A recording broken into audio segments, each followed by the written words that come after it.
Yes, comrades.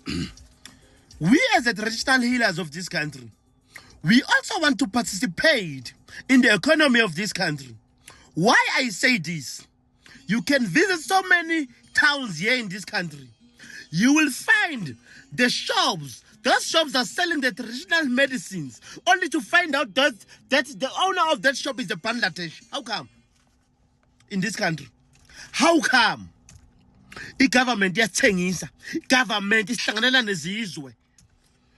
Yabona thina singabelaphi bendabuko be-MK Party sizokulwela ukuthi umnotho obhilonga kumelaphi wendabuko awuye kuyena njengoba unjalo. Lezi zinto lezithengisa imithi yesintu zama Bangladesh zabantu bokufika sithi cut off. Government uyabaza belaphi base South Africa ujobani. Uyabona la kule country abangoma baze bahlekwe thiwa hawu wathi wasela inhlupheko thiwa akahlupheki go Nkosi yami uhamba ngenyawo uhamba ngenyawo phansi uswele ngisho imali yokuthenga amateki isangoma njalo lo muntu dot hey we government lalela sizolwela abangoma bethu ukuthi zonke lezi zitolo zonke zionwe ibona sifuna ubona iBangladesh la ona isitolo sesintu so esithengisa imithi yesintu. Even the traditional leaders amakhosi ethu awakulwela ukuthi akwazi ukusuka umuntu le ngakubo ezothengisa amabheshu la athengise into zokulobola bathi ilobola shop. What is that? There is so many people here in this country abalambile abaphuwa bathathela umnotho wabo. Sizokulwela ke thina lokho.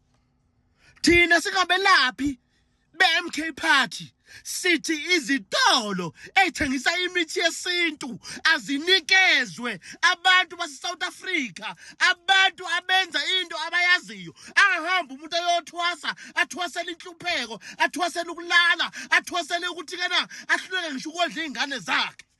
Sizokulwela lokho. Thina sikhona nje nakho sikhona nje yimina ngiyuzikode ngiu-organizer we-Gauteng province yonke wabelaphi bendabuko ku-MK Party. Uyabona sizokulwela lokho ngoba siyayazi lento esikhuluma ngayo. Uyabona benjalo nje bathengisa nezinto esingazazi kahle lezi zinto abayithengisayo lapha barobha abantu. Phela zonke itoro amadolobha wonke lawa bazorobha abantu bethu. Khona nje igovernment yethu iyakuvuma lokho. Lalela ke baba, government ngibheke kuwe manje.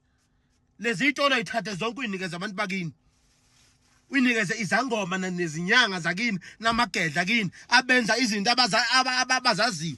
Ubanikeze u6 months bengarent. After 6 months bese ke sebengarenta. Wena lamabhilidi lawa alele zitolo zamaBangladesh agcwele la ngithi government wathenga lamabhilidi. Wanikeza belaphi. Bakhele futhi abelaphi. Bacini ngokuthi wakhela abantu abarenka ukuthi bathengise ukudla. Nakhona futhi wakhe bakhisha 1000 endaweni eyodwa ulindele ukuthi abantu bathengise ukudla bonke labantu la.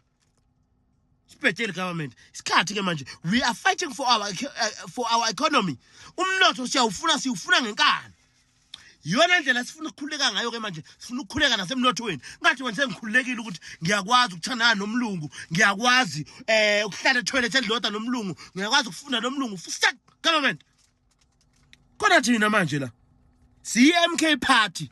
Yabona bash ithini? Ithi abelaphi bendabuko be-MK Party. We khuluma ngathi la. Sizolwela lokho ke manje. Asisisho futhi sipolice.